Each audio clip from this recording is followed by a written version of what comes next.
우리 찬양으로 하나님께 영광 돌리겠습니다. 찬송가 39장입니다.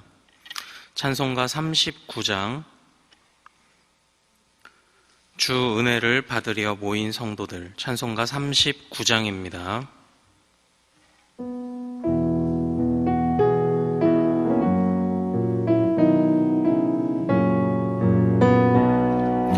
주 은혜를 받으려 모인 성도들, 주 크신 뜻 깨닫게 하옵소서. 내 고통의 멍에를 다 벗게 되니 날 구속하신 이름 찬양하리. 주 우리를 곁에서 인도하시니 그 거룩한 나라가 이루어지네.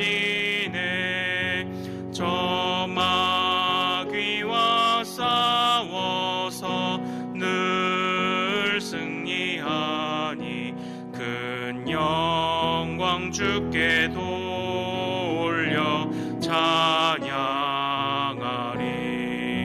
주 우리의 방패와 창검 되시니 나 승리의 주님을 따릅니다.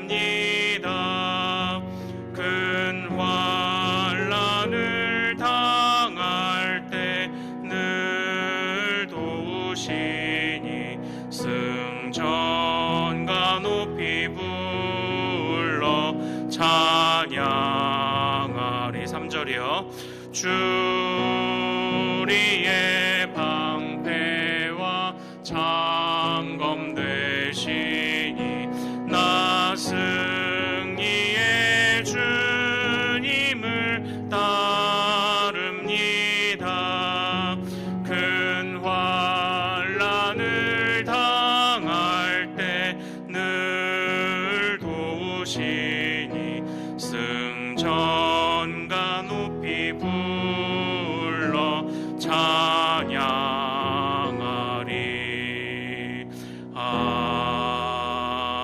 아멘. 우리 기도하겠습니다. 하나님, 주의 은혜를 사모하여 모인 성도들을 주님 기억하여 주시옵소서. 주님의 뜻을 깨닫기를 갈망하며 모인 성도들에게 주님의 지혜를 부어 주옵소서. 고통의 멍에를 벗기를 원하여 모인 성도들에게 주님께서 그 멍에를 가볍게 하여 주시옵시고, 주의 구속하신 은혜를 누리며 그 이름께 영광을 올려드리고자 하는 모든 성도들의 예배를 하나님 받아 주시옵소서.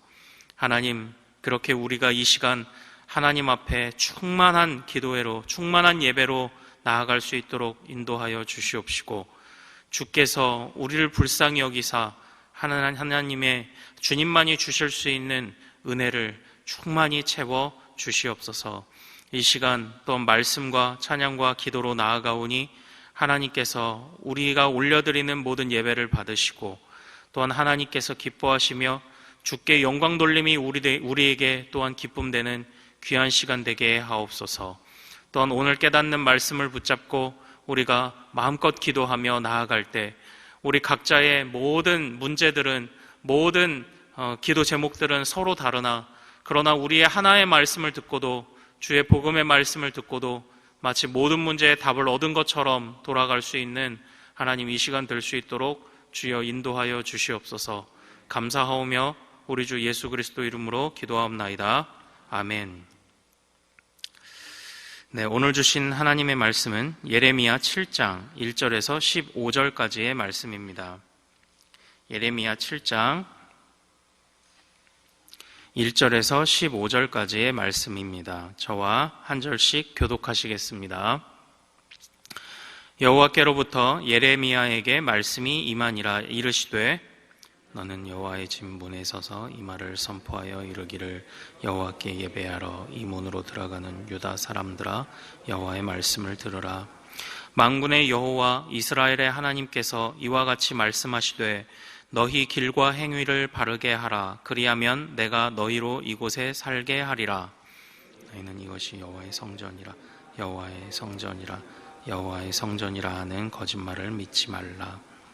너희가 만일 길과 행위를 참으로 바르게 하여 이웃들 사이에 정의를 행하며 이방인과 고아와 과부를 압제하지 아니하며 무죄한 자의 피를 이곳에서 흘리지 아니하며 다른 신들 뒤를 따라 화를 자초하지 아니하면 내가 너희를 이곳에 살게 하리니 곧 너희 조상에게 영원 무궁토록 준 땅이니라. 보라, 너희가 무익한 거짓말을 의존하는도다.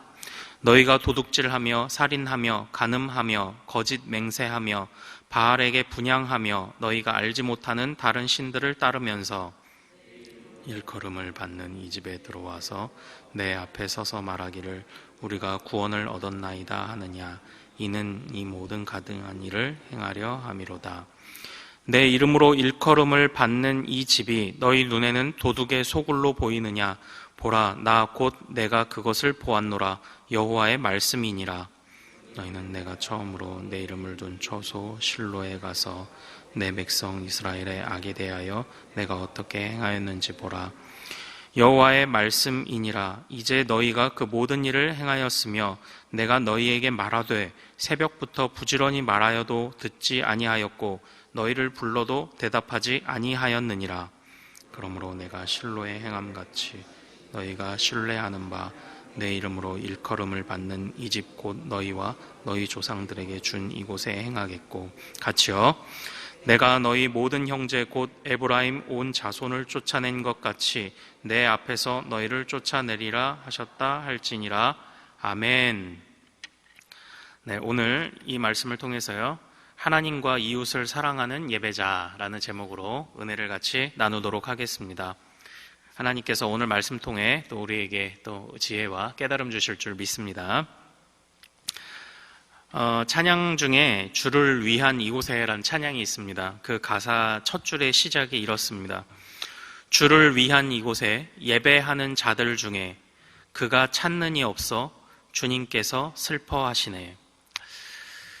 주를 위한 이곳에 주님께 예배하는 자들이 참으로 많이 모여 있는데 그 중에 주님께서 정작 찾으시는 사람이 단 하나가 없어서 슬퍼하시는 주님을 묘사하는 그런 찬양입니다. 이 가사가 무엇인지 의미를 잘 아시겠죠? 예배가 드려지고 있는데 그 안에 참된 예배자가 없습니다. 예배라는 의식과 행위들은 드려지고 있는데 그 안에 참된 예배가 없는 그런 상황입니다. 오늘 우리가 함께 묵상할 이 예레미야 7장 1절에서 15절 말씀이 바로 그것을 말하고 있습니다. 예배가 드려지고 있는데 그 안에 참된 예배가 없습니다.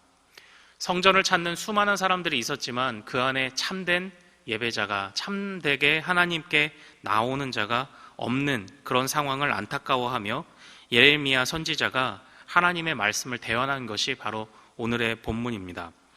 오늘 2절 말씀을 보면 하나님께서 예레미야에게 이렇게 명령하십니다. 너는 여호와의 집 문에 서서 이 말을 선포하며 하나님께서는 여호와의 집 문에 서서 이 말을 선포하라고 말씀을 하십니다. 그런데 왜 굳이 문에 서야 했을까요?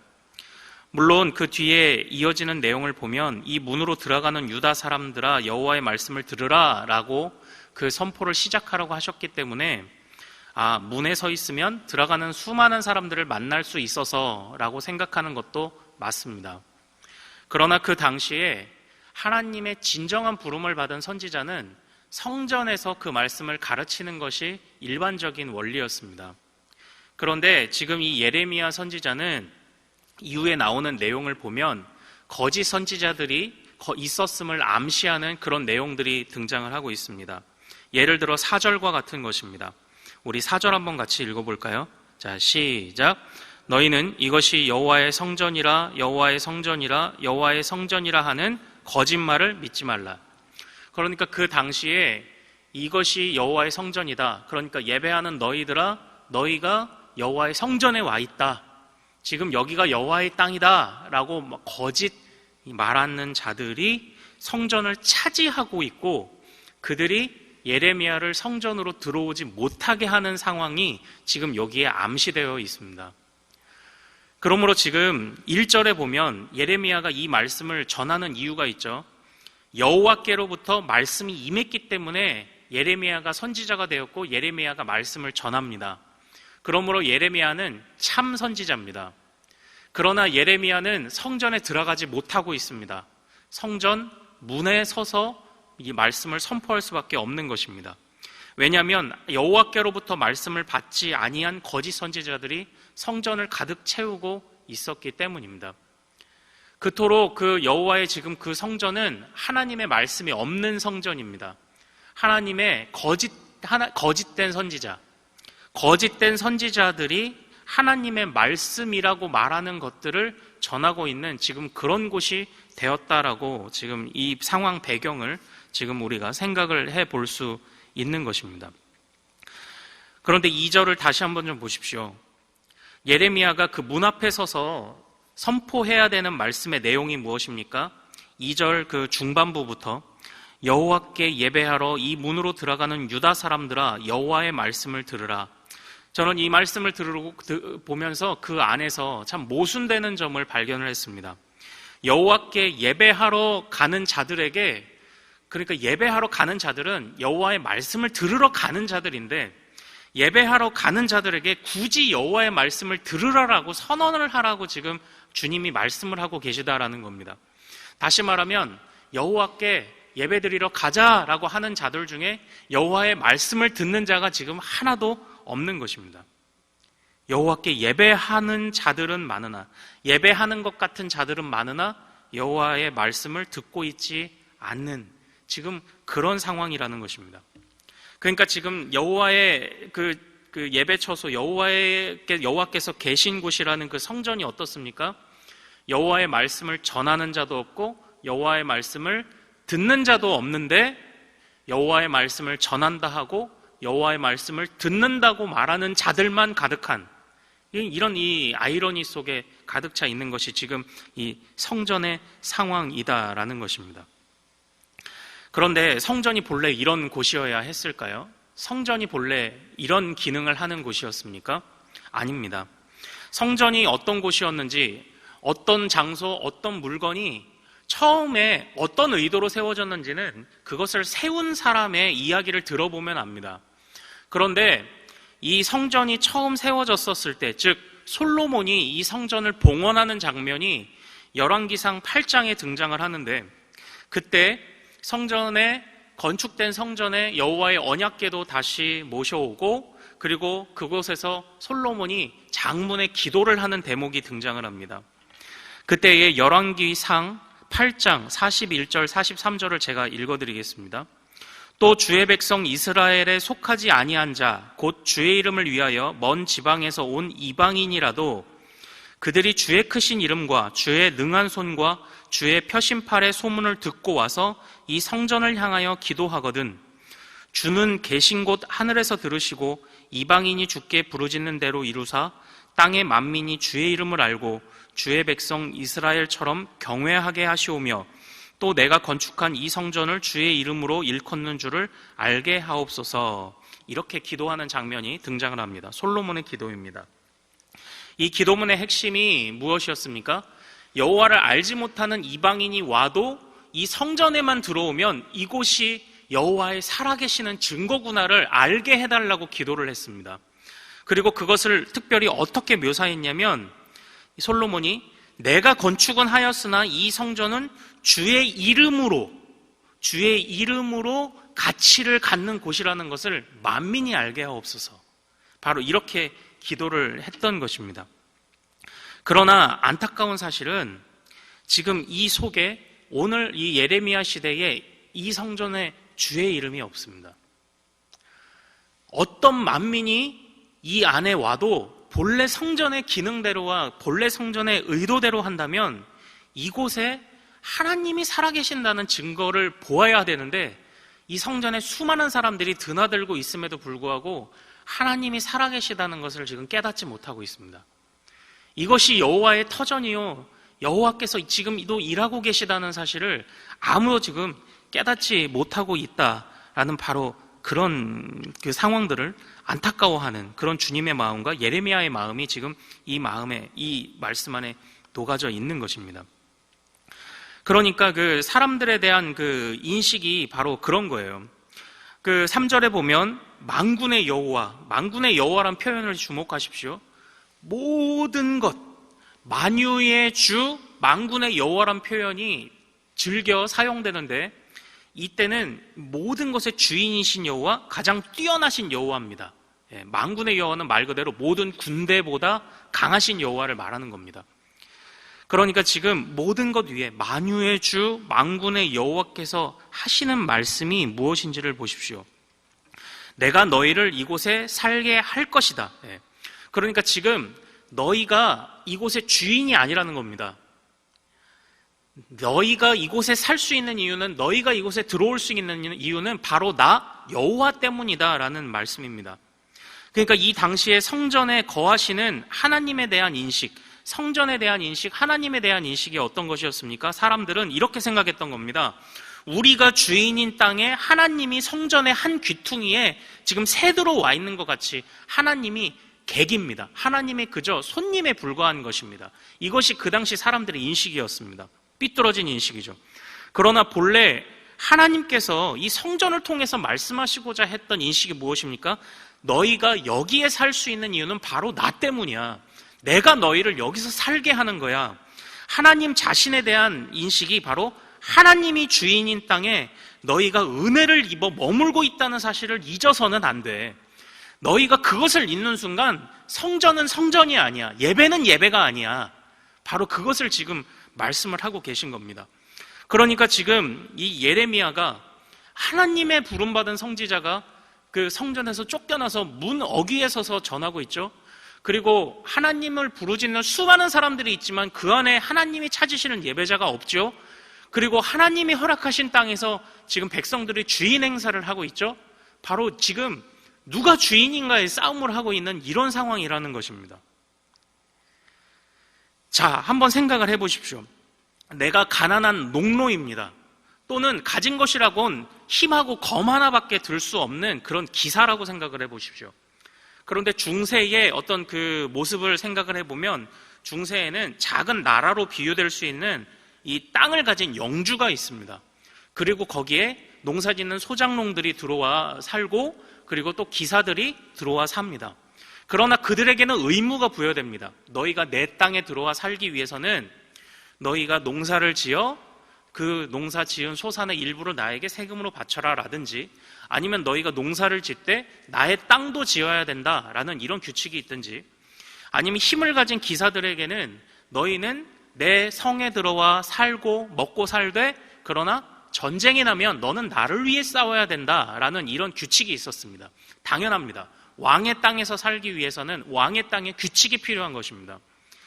그렇기 때문에 주님이 이스라엘 백성들을 왕의 땅으로 모셔드릴 때에, 왕의 땅으로 이끄실 때에 주셨던 것이 있습니다. 주셨던 왕의 규칙과 규범이 있습니다. 그것이 뭐였습니까? 십계명으로 상징되는 율법이었습니다. 율법은 좋은 것입니다. 너희가 만유의 왕인 나와 함께 살려면 이 울타리 안에만 있으면 돼 라고 친절히 가르쳐 주신 것입니다. 그런데 심지어는 그것을 지키지 못할 때가 있을 것을 감안하고 용서할 수 있는 길까지 주님이 허락하신 것이 율법이었습니다. 그토록 이 은혜로운 왕과 함께 살 수 있는, 그러하기에 이 왕의 가치를 따라가야 하는 것은, 이것은 멍해가 아닙니다. 이것은 은혜입니다. 그러므로 율법은 멍해가 아닙니다. 은혜였습니다.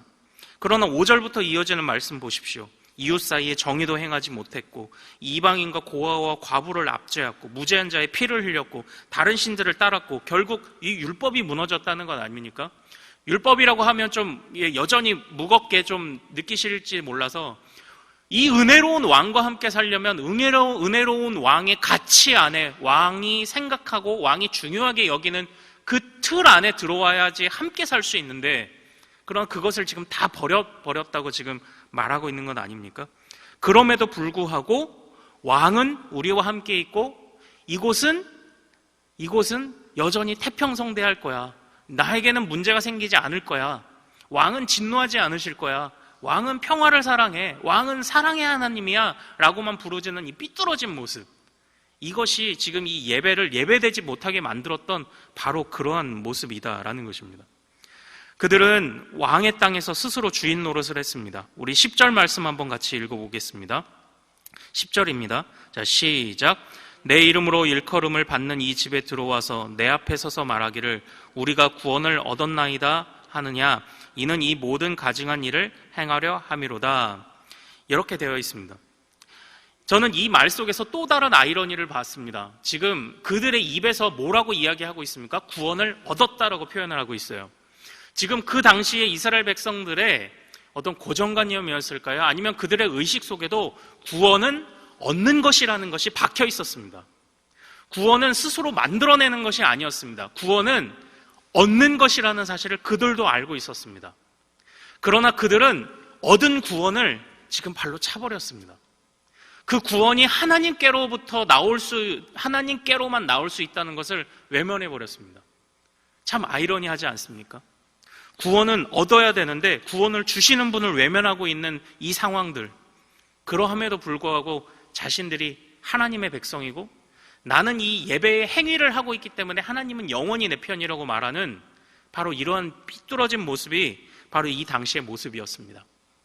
여러분, 예배라는 것, 성전 안에서 드려지는 모든 것은 하나님이 그 행위를 정해 주셨습니다.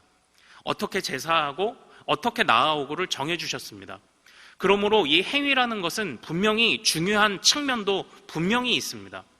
그러나 이 행위라는 것, 주님이 알려주신 이 예배의 어떤 그 행위, 또 예배의 어떤 그 원리들, 원칙들, 이런 것들은 본래 예배의 의미를 드러내기 위해 그것이 사용되어야 하는 것입니다. 단순한 그 의미 없이 행위만 되어지면 그것은 아무것도 아닙니다. 어떻게 하나님을 경외할까? 어떻게 죄악을 미워할까라는 의미가 있었기 때문에 제사를 드리며 그 죽인 양과 소의 피를 뒤집어 써야만 했습니다.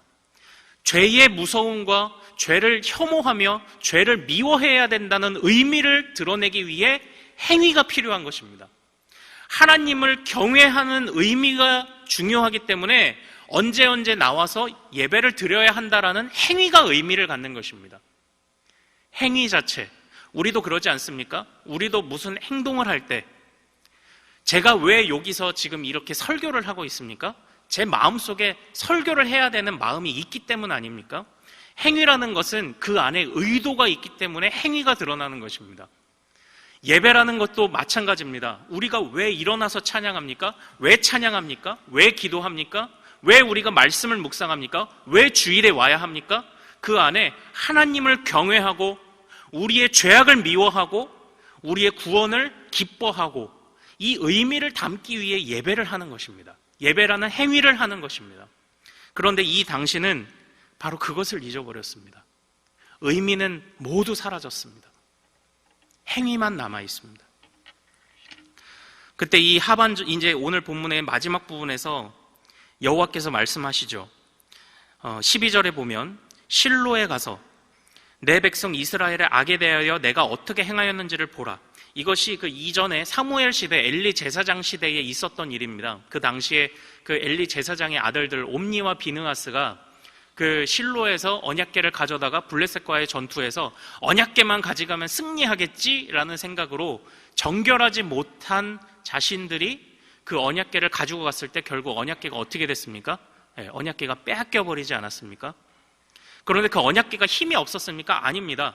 블레셋에 갔을 때 그 블레셋의 신들의 신전에 이 언약궤가 모셔졌을 때 그 다음날 블레셋의 신상이 쓰러지고 손목이 잘리고 다 망가졌습니다. 언약궤는 하나님의 상징으로 역사하는 힘이 있었습니다.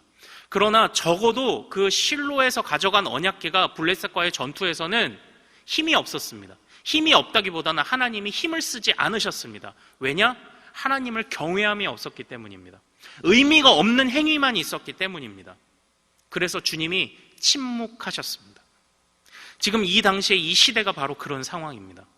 하나님을 경외함 없는 행위만 있습니다. 주님이 침묵하시는 그런 때입니다. 경고하시는 그런 때입니다. 그런데 참 이전의 기록들을 보면 이렇게 실로에서 가져갔던 언약궤가 빼앗겼던 상황이 있음에도 불구하고 그 일을 반복하는 것을 보면 우리 인간이 참으로 얼마나 어리석은지를 보게 됩니다. 이 성경의 말씀들을 보면서 그리고 또 수많은 날들 예배를 하면서도 우리도 어리석습니다. 우리도 그런 모습이 있습니다. 제가 처음에 서두에 말씀드렸던 그 찬양 가사를 계속 보면 이런 간구가 등장합니다. 주님이 찾으시는 그 한 사람, 그 예배자, 내가 그 사람 되길 간절히 주께 예배하네. 아무쪼록 오늘 이 말씀 속에서 의미 없는 행위만 계속되었던 예배가 아니라 주님이 참으로 예배하는 자를 찾으신다는 이 말씀을 또 의지하고 또 제가 소개한 이 찬양 가사와 같이 주여 내가 주님이 찾으시는 그 한 사람이 되기를 원합니다 라는 이 기도 제목으로 오늘을 그리고 매일을 살아가시는 여러분들 되시기를 소망합니다. 하나님을 경외함이 있고 죄악을 미워하며 구원의 감격이 있어서 예배하고 찬양하고 기도하며 말씀 앞에 엎드리는 우리가 되어야 하겠습니다. 오늘 말씀을 붙잡고 우리 한번 같이 기도하기를 소망합니다. 주여 주님이 찾으시는 그 한 사람 바로 그 예배자가 내가 되게 하옵소서. 수많은 예배 외 행위들에서 의미를 찾지 않게 하시고 주님 앞에 엎드리는 또 주님이 주시는 말씀의 의미를 가지고 내가 예배를 하게 하옵소서. 우리가 이 말씀 붙잡고 참된 예배자 되기를 갈망하며 주여 한번 부르고 기도하도록 하겠습니다. 주여 거룩하신 아버지 하나님 참된 예배자 되게 하옵소서. 아버지 하나님 주님 앞에 엎드리게 하옵소서. 아버지 하나님 정말 주님께서 붙잡지 않으시면 주님이 우리를 의지하게 우리가 나아갈 때 주님 우리를 맞이하지 않으시면 아버지 하나님 아무런 의미도 갖지 못합니다. 주여 아버지 하나님 불쌍히 여겨주시옵소서. 아버지 하나님 껍데기밖에 남지 않은 우리를 불쌍히 여겨주시옵소서. 아버지 하나님 껍데기밖에 남지 않았고 아버지 하나님이여 정말 아무것도 남지 않은 우리들이 밀어난 모습들을 아버지 하나님 주여 불쌍히 여겨주시옵소서. 아버지 하나님 앞에 서기를 원합니다. 하나님 주님이 찾으시는 그 한 사람 예배자가 되기를 원합니다. 아버지 정말 이 예배의 행위들 속에서 아버지 하나님 찬양이라는 행위 속에서 아버지 하나님 기도라는 행위 속에서 아버지 말씀을 듣고 아버지 하나님 그 모든 예배의 행위들 속에서 주님을 참으로 경외함이 없다면 아버지 주님을 참으로 사랑함이 없다면 아버지 하나님 우리가 이 모든 것이 의미가 없고 참으로 귀 기울이는 것이 없다면 아버지 하나님 이 모든 예배가 의미가 없을진데 아버지 하나님 우리 안에 어느덧 간절함이 사라져버렸고 아버지 하나님 우리 안에 어느덧 아버지 하나님이 요행임이 아버지 하나님 우리 안에 어느덧 아버지 하나님을 향하여 밀어난 모습들이 아버지 자리 잡았던 것을 용서하여 주시옵소서. 아버지 하나님 참된 말씀이 울려 퍼져도 듣지 않는 세대가 되어버린 아버지 그런 모습이 혹시라도 우리에게 있지는 않습니까?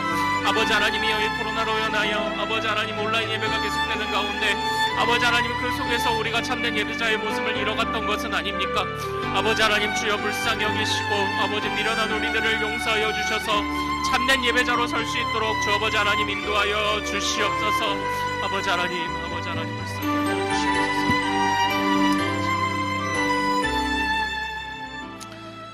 네, 오늘은 목요일입니다. 특별히 전도 및 선교 사명을 위해 기도하는 날입니다. 이 시간 기도하실 때 주여 우리 위에 아버지의 마음을 부어주시사 많은 영혼을 구원하게 하옵소서. 우리 교회가 돕고 있는 파송 및 후원 선교사들의 가정과 사역 위에 은혜를 내려 주옵소서. 전도와 선교의 사명을 감당할 수 있도록 성령으로 기름 부어 주옵소서. 그리고 계속해서 담임 목사님을 위해 기도해 주시고 또한 함께 동역하시는 장로님들과 교역자들이 사랑으로 하나 되고 또 온 교회가 성령으로 충만한 가운데 부흥의 역사를 이루게 해달라고 기도해 주시기를 소망합니다. 또한 전도와 선교 사명을 위해 합심으로 기도하시고 또 주님이 주신 마음을 품고 또 각자의 기도 제목을 가지고 또 마음껏 기도하고 또 삶의 현장으로 나아가면 되겠습니다. 또한 아울러서 온라인 예배가 계속되어지는 이때에 우리가 또 예배의 마음이 해이해지지는 않았는지 또 돌아보며 또 우리 교회 예배가 살아나기를 위해서도 같이 기도해 주십시오. 이 시간 저를 먼저 따라해 주십시오. 주여 아버지의 마음을 주옵소서. 주여 아버지의 마음을 주옵소서. 우리 주여 한번 크게 부르고 같이 마음껏 기도합니다. 주여!